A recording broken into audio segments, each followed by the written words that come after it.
એસએમસીનો contract renew નહીં કરાવવામાં આવતા લોકોને ધરમધક્કા.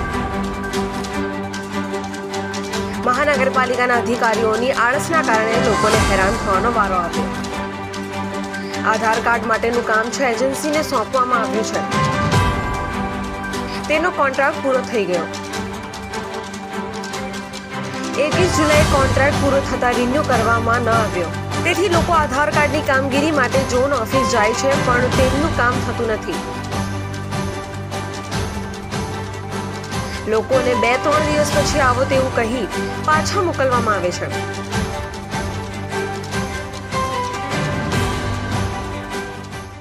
આધાર કાર્ડ માટે ભાઈ બહુ પરેશાની થાય છે. કેટલા સમયથી ધક્કા ખાય છે, કઈ મેળ પડતો નથી. પેલા પાટિયા આપણે ટ્રાય કરી તો ત્યાં આ બધું વેરિફિકેશન થઈ ગયું. એસએમસી ના માણસો ઘરે તપાસ કરી ગયા.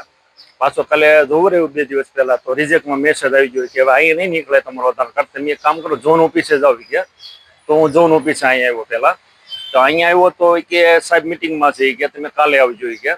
પછી હું સરથાણા જગાત નાખાઈ ગયો. સરથાણા જગાત નાખાઈ ગયો તેને આખો આધાર કાર્ડ સેન્ટર જ બંધ. એ કે અમારો કોન્ટ્રાક્ટ જ પૂરો થઈ ગયો છે કે આ કોઈ શેર નહીં સાહેબ કે તમે કે ત્રિકમનગર વાળા ઓફિસે જાઓ. પાછો આજે સવારમાં અહીંયા આવ્યો છે કે પાછા સાહેબ મિટિંગમાં છે કે કાલે આવજો હોય કે પાછા. કેટલી તકલીફ પડે ભાઈ, કેટલાક ધક્કા ખાવા રોજ રોજ આવી આધાર કાર્ડ માટે.